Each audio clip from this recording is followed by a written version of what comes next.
countdown to the bounce of the ball. The Port Adelaide fans have packed in here. A hot afternoon. Jason Dunstall, are you tipping the home team or an upset from Fremantle? No, I'm tipping the home team. I think Fremantle will improve in 2018, but I expect some serious finals participation from Port. Well, the season begins for Fremantle and Port Adelaide, and Lockie Neal, who racked them up in the JLT, back to his physical best, sends them forward and gets Fremantle off and running. He had 36 disposals and 3 goals in said game.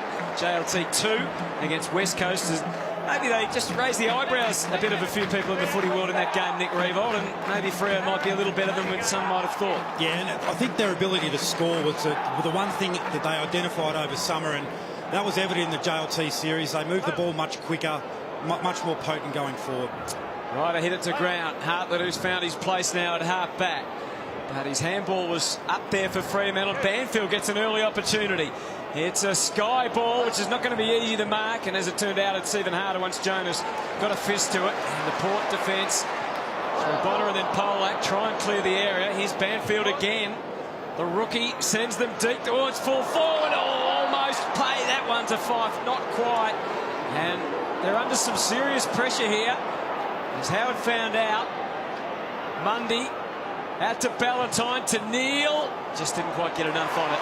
And Westhoff was able to take the relieving mark, the versatile Justin Westhoff. He reads it as well as anyone, Justin Westhoff, and you'll often find him in that sweeping role. So can they get out and away? Sutcliffe in pursuit. Wingard starting forward, being watched closely by Ryan. Of course, no Robbie Gray today, which probably means Wingard might be a bit closer to home for a little longer in the day. Blakely, untidy looking kick forward. And again, this Port Adelaide defence being worked overtime. Cleary, Jonas, back out to the wing, over Blakely's head. What?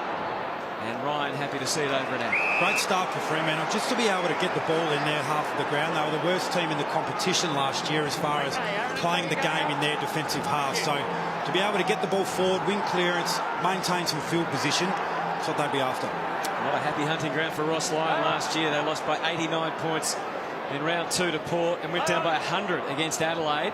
So he'll be hoping for better things. He'll be impressed by the start. Fife getting amongst the ball winners too. Gives them a chance up forward. McCarthy in pursuit, but Cleary kept him away from the danger, although it's only bought them some time and not much else. Nathan Wilson going to take the kick. He's a player that really distributes the ball well by foot. So, well, he'd almost be half a sneaky chance from here, wouldn't he? He might not have a shot, but he's a beautiful kick. He doesn't even try, just caresses it to the top of the square. Westhoff, Neal, wrapped up by Bonner. And that's a good result for Port Adelaide. Oh, he just wore the goalpost. Fortunately, the padding protected him, but he's just had the wind knocked out of him, Dougal Howard. So you can get just enough of a push from McCarthy, just to make him earn it. Put it back in now. So Bonner brings it back into play. Conservative approach. And locked away with E, but nothing doing for him. That's not far enough, but doesn't worry Bonner too much. Unflappable. He kicks it out wide and finds Westhoff, but really well positioned, aren't they, Freo? It's pretty stark that there's no easy out here for Port Adelaide. Already Jace was seeing the role of Westhoff change, or not change, but be more predictable, that he can go down there early already in a quarter with Jack Watts being down there in that forward line. Yeah, he's always had that licence, but I think they're a lot better equipped now to really give him that freedom to roam wherever he sees a need to impose himself. Fair to say Fremantle in front in the time in forward half. 98% of might be about to change. Byrne-Jones looked at the handball, and Tommy Rockcliffe got a feel for the footy. To half forward, pouncing his Wingard. Does he get the protection and the options? There's a couple of whistles gone. Holding. It's going to go to Jack Watts, I think. Yeah, against Michael Johnson. He's got the job on Watts as Alex Pearce lines up on Charlie Dixon. So a great opportunity here for Jack Watts to get a goal, to get his own confidence up, and to get Port Adelaide up and running. It's really interesting you spoke about that territory battle, Hutto, which has been all Freo thus far. Port Adelaide #1 team in the competition for playing in their forward half last season. Well, Jack Watts, he's a beautiful kick of the footy. 22 goals, 9 last year. We all know the story. I told Jason before the game just how relaxed he's finding things here Well, if he can relax over this one, he can kick Port Adelaide's first goal of the season. And he was doing his best to will it back, but hits the post. That was a nervous kick. That was a nervous kick. Well, interesting listening to Jack Watts talk about how relaxed he feels coming across to Adelaide. But Tom Rockcliffe, coming from Brisbane, he feels like he's living in the footy bubble. Mundy, as they try and channel it through the middle of the Adelaide Oval. And Neil waited for the run of Wilson. There's a searing kick, takes it out wide. It was well guided for McCarthy. Matera's on the move, gave him the short option. He chose a longer one, asked a lot of Walters. And the Fremantle defence in tandem worked to get it over the boundary line and out of bounds. It's probably a bit too shallow, that entry into the 50. If you've got a player on like Matera was there, if he's receiving the ball, he's then able to put it to 20 out as opposed to 40. Great to have Nick Revolt recently out of the game with his insights, along with one of the great goal kickers in Jason Dunstall. Westhoff, and here's Powell Pepper. Boy, we noticed him last year when he came on the scene. Got a bit of a blow in JLT1, and he's ready to go for the start of the regular season. We know he's hard at it, but could he look any meaner with the head shaved? 16 goals he kicked last year in 22 games, third in the Rising Star. Mundy, the siege from Ryder, Langdon, the gather, and the give. Blakely, inside 50, tossed up again. The extra numbers are with Port Adelaide. They collaborate. It's not quite dead yet. Banfield thrusting his body around in there. Ballantyne as well, but here's Cleary, close to the boundary line. That was the target, and the destination is achieved by Burne-Jones. His tempers flare a little. Can be a bit pesky, Matera, which is the job of the small man. Well, they've got a couple of them now in Ballantyne and himself. So behind each. And Fremantle spending plenty of time with the footy in their half of the ground, which means it's a very busy Port Adelaide defence at the moment. Watts came up to present. Blakely's got 3 power players around him. Did well to get it to familiar and helpful hands, although it's Sandilands, see him back in the team. Langdon, this is pretty haphazard entry. It's all right to spend a lot of time in your forward half, but try and get some connection if you can, and I guess looking at it in reverse, Port have done well to absorb all this. Jace, really interesting role Taberner's been playing at the start of this quarter. He's been playing that spare man behind the ball. It's a little bit interesting considering the JLT series that he had, where he's one of the best forwards through the pre-season, so it'd be a little bit disappointing that he's not down there in the thick of the action at the moment. Couldn't agree more. His marking statistics are very deceptive. #1 in the competition for contested marks last season, and again in the JLT Community Series. Scrambles on. Ballantyne, absolutely no space for him at this stage. Houston was the smotherer, but they can't get it out of there.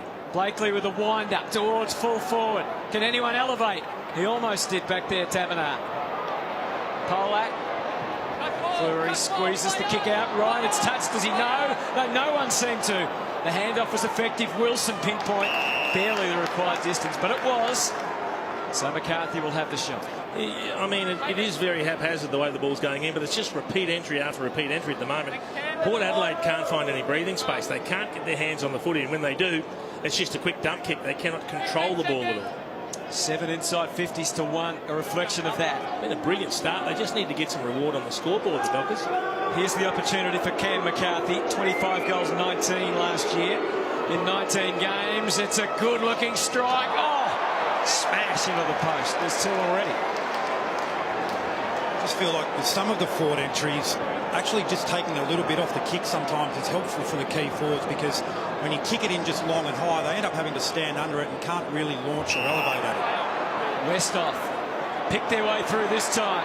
Watts gets the one-on-one he would fancy against Wilson. Looks up, there's an extra Fremantle player deep, so he keeps it in tight with his skipper. Boak, Motlop. Tucked the kick into the pocket. Didn't really suit Charlie Dixon, and it's out of bounds. It was the perfect passage of play until Travis Boak spilled the ball and had it spent before he got it. Cost them a quality entry. Stephen Motlop, one of the big 3 recruits. Game number 136, 27 years of age. And like Rockcliffe and Watts, should be in his prime. What difference can they make to this Port Adelaide team? There's Andy Bracer on debut getting his chance, and a handball was clean. Hill back to the wing. Interference. Free kick going away McCarthy, who will cover plenty of distance. Does so here. Feeding Brad Hill. Oh, his kick was smothered. Could be a big turnover. Well done, Bonner. Cleary had to gather with the left hand and slam it on the boot. Dixon against Pearce. Oh, Dixon somehow was able to just seduce the ball at half forward. Get it short. Oh, that's got to be a throw. No. Umpire lets it pass. Not the required distance. Wines tries to use his brute strength to get through. Ryder now just tacking it forward. And again, not a lot of system. About as messy as I've ever seen, bro. Not too many clean disposals. How did we read this one, boys? Good fend, and then just tried to be too precise with a short kick. Sandlands gets it down. Westhoff finds himself at both ends of the ground early in this game. Ryan playing the goalkeeping role to perfection there. And this is Banfield. Nice of Bailey Banfield to get his hands on the footy a few times early in your debut. I think it took me about 2.5 quarters to get my first touch, Hutto. Well, you made up for it after that. He's already had 3, which is good stuff. Taberner showing that marking prowess we talked about. Johnson's looked good in the pre-season. He's still, as a veteran, a pretty important player with his foot skills. As Ryan driving long now for Matera. So a promising start for Fremantle. Centering ball over Kirsten's head. Didn't really give him a lot of chance, but the forward pressure is very good at the moment. Motlop, a few dance steps, and decides to go forward. Good awareness from Polak. He was about to run into a whole host of Fremantle players that were lying in wait for him. High driving. Dixon marking. And here's Marshall, the youngster sliding. Went to ground, which put him at a disadvantage. Well, Johnson followed in. And now it's Wilson that comes away with it. Crowd not happy.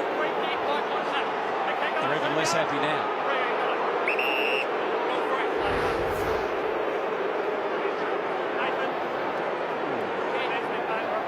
Whack there from Marshall on Wilson. Well, they were clearly out, Fremantle, then. I'm not sure why it wouldn't have been advantage. Langdon takes it. Tries to get something going. Back Colac. Here's Brayshaw's done nothing but impress so far. Kirsten with a long kick. And there's, it was almost straight enough. Seeing that Fife having a spell forward at the moment. He was actually getting picked up by Hamish Hartland. I don't reckon that's the right matchup, particularly in the air. Great understanding there from Westhoff. Marshall, the beneficiary, driving, kick to half forward. Well stocked though, Fremantle back there. Sutcliffe. Wilson was prepared to wear one to maximise the effect. But there's a couple of Freo players on the ground. Charlie looks guilty. Connor Blake. Very little in it. It actually one of those that looks a lot worse than it is. Hill. We're still goalless after 13 minutes of the opening term. Fife might just change that. Well, even he's under duress. Don Barry hasn't really been able to get into the game yet, and the ball goes out of bounds. Just looked like a key forward, Fife, then the way he launched at that footy coming inside 50. He's got the size to be able to play as a key forward. We know he's never kicked a ton of goals when he's played there, but certainly think he'll spend a lot of time up there this year. Yeah, they got the matchup right now too. Jonas has gone to him. Both Walters and Hartley put their head over the ball. Hartley won the day. A lot of free kicks being paid. And the ball's slewing from one end to the other. This goes to Chad Wingard. Disposals went up from 15 to 22 last year per game as he went into the midfield. Such a creative time. Now they can try and take advantage of that. Burne-Jones measured that beautifully to the square. Watts kept his feet, kept his head, and kicked the goal. His first for Port Adelaide. Worthy of celebration.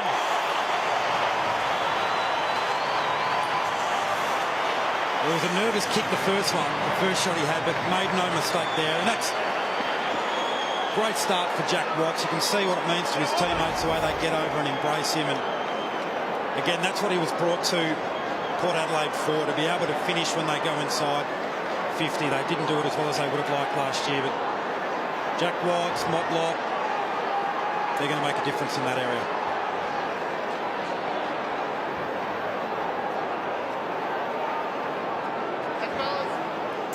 Great sight for Port Adelaide fans, maybe not so much for Melbourne fans that are watching on to see Jack Watts in full flight, but that's the reality of 2018.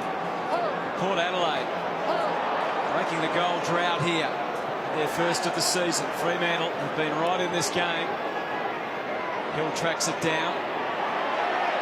Best and fairest winner last year in his first season for Freo.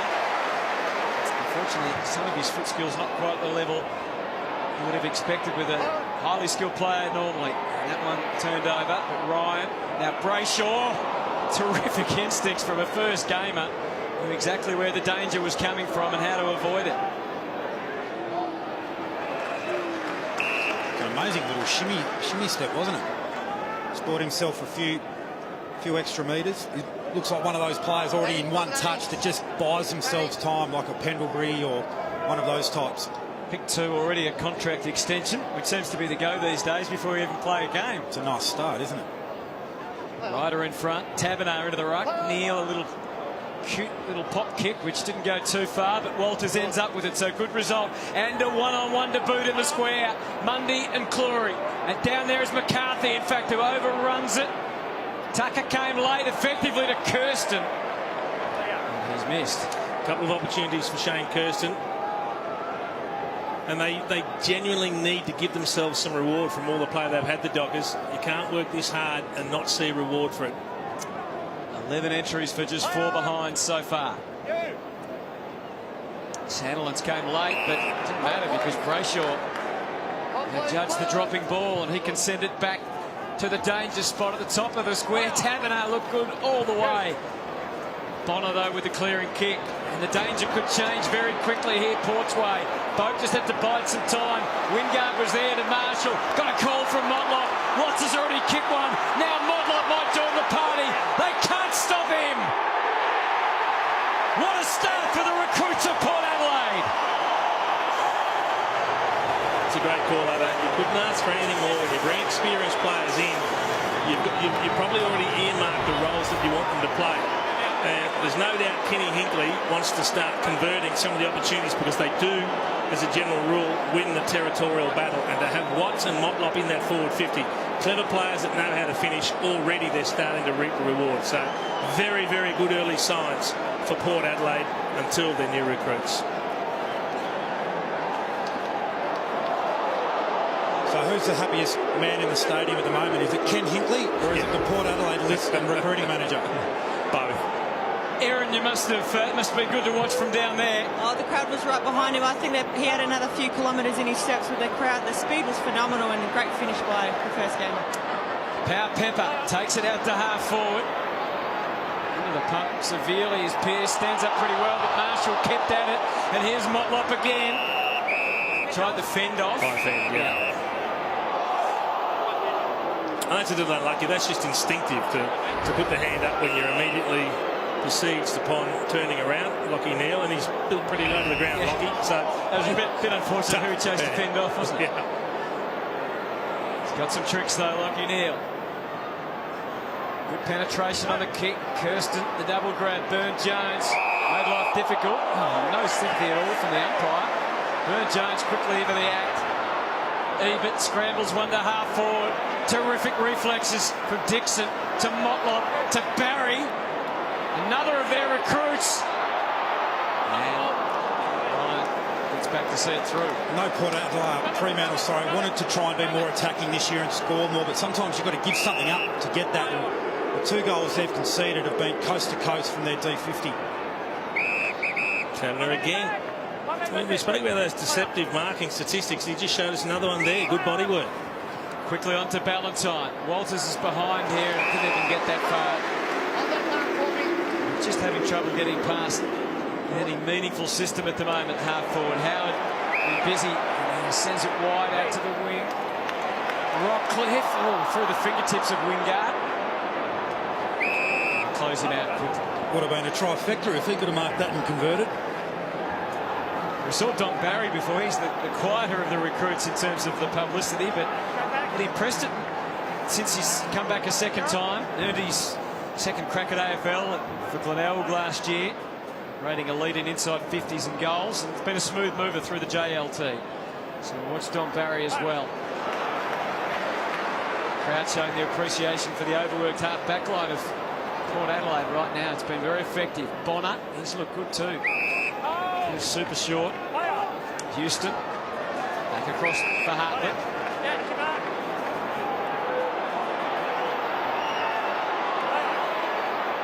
Crowd getting a little impatient. Old Wines, I think he's just come off the bench. Yep.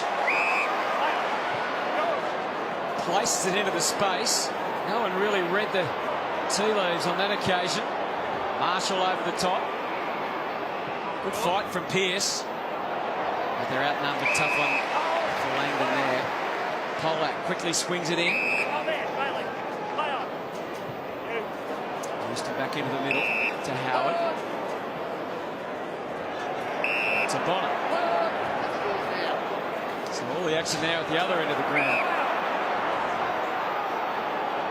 Had a few choices and changed his mind. Here's Dixon. Wingard, you can't count him out from there. Chose a very difficult skill to execute, the banana across your body. They look brilliant when they come off, but low percentage.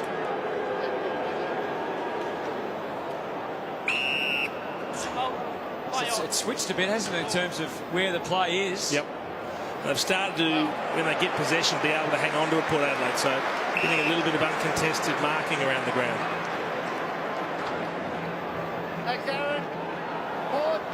You players talk a lot about that first 15 minutes of the first game you play for the year tends to be quite scrappy. Everyone's blowing. The skills generally aren't as clean as they should be. So I'm assuming the players have just calmed down a little now and the added element of finding their feet. The real heat as Barry penetrates through the 50. And then promptly dumps it out of bounds on the full. Long time between drinks for Barry. Played 5 games in 2014 for the D's, and long time out of the game to be able to work your way back in. It's a great effort. He just wasn't comfortable in Melbourne and went home, back with family, South Australia, and came back to Adelaide. Started earning a teaching degree and has just loved his footy again and looks ready for action. Earned his place straight away in the senior team. Fremantle overusing the ball. There was no way out. Through to Matera. Faces the same difficulty, but he's done well to spot Walters. And this is positive because they've got through. Langdon should goal from here. Too far in the clear to stop. Could have kept going even further, but he makes sure of it. And finally, Fremantle goal. Brandon Matera off half-back was the one. As soon as you're able to step your opponent and bring the ball back inside here that he does to Bradley Hill, well then the game just, Michael Walters, sorry, the game just opens up from there. And not sure what was happening with the Port Adelaide defence. They got sucked right up to within a kick of the play, which allowed the overlap. How'd you go with that little dribbler kick, Jace? No, he just tried to stab the drop punter. I thought he might have had a bounce and run all the way in, but he got the job done. That's all that mattered.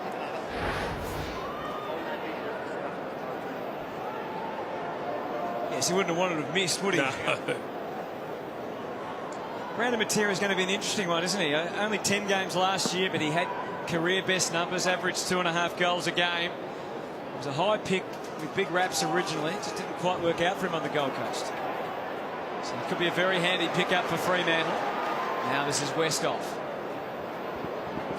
Tough for Marshall. Pearce. Blakely. And Fife. Been relatively quiet at Fife. Just have a couple of possessions there. It's not going to amount to much. Burn-Jones. Motlop. Ryder. Avoid capture pretty effectively. Fumble from Motlop, not ideal. Jack Watts. A step too many. A little fortuitous. Hartlett in the right spot. Fleury sends it Pollack's way. Locking here with 12 opening quarter disposals. Bonner with 9 is the most for the home team. Power Pepper. Positive start from Stephen Motlop. 7 disposals and a goal now. Just couldn't quite connect with Dixon or Sandilands. Thump into the turf. Ryder to Wines. Delicate but effective. Wingard looking. Ignoring the umpire completely. Might have been the pretend look too, Hutto, I think. I mean, he's on the perfect side for a left footer just to kick it around the corner. He would have practiced this 100 times. And practice makes perfect for Chad Wingard. Perfect execution. I mean, he was just getting his breath back. There's no point going for a risky pass when you've got the skills that this man possesses. And this is something he would have practiced over and over again on the training track. We see it so many times. Players so adept at kicking across the body, particularly when you're coming from the pocket that is your natural angle. So the left footer just swings it around, makes it look very, very easy, but a pretty difficult skill. So terrific finish from Chad Wingard.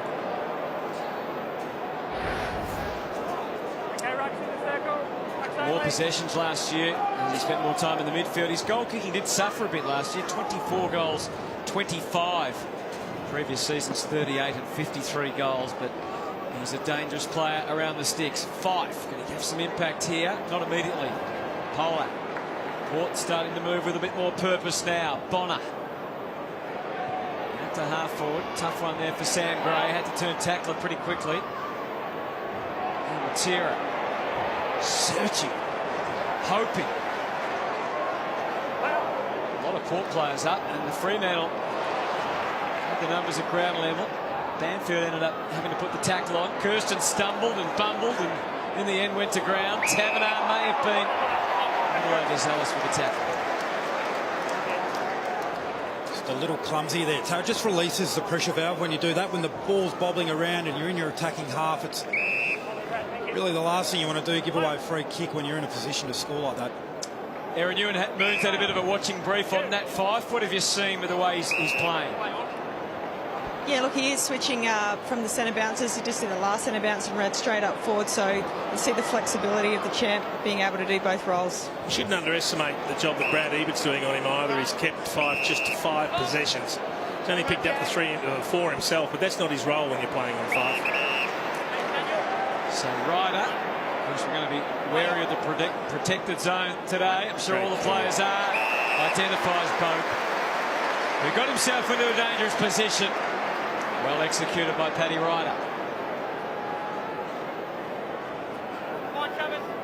Spent 58% of his time forward last year, approximately. Kicked 19 goals, 13.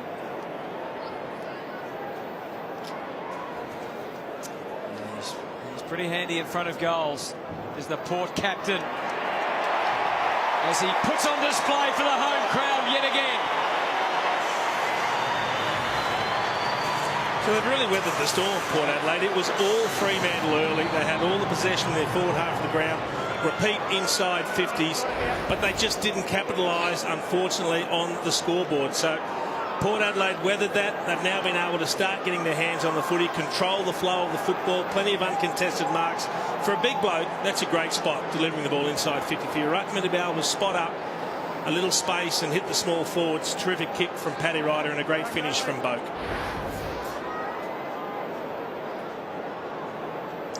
So the margin out to 17 now, and it would seem a little unfair. I'm sure if you're watching through Fremantle eyes, last 30 seconds in Port, can the big man make a difference on his second effort here? The handball out didn't make life particularly easy for Fife, but he had a good scouting crew. That's high. Walters lost under all of that, wants to get to his feet quickly. One last burst. One of the words he really wanted to hear. Play on, he has to. Keeps it low. McCarthy maybe just beyond his range.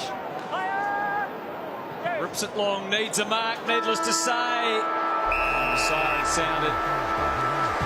So it's quarter time. Scrappy affair early, but just started to break open in favour of the home team. Port Adelaide off and running in season 2018. Their new recruits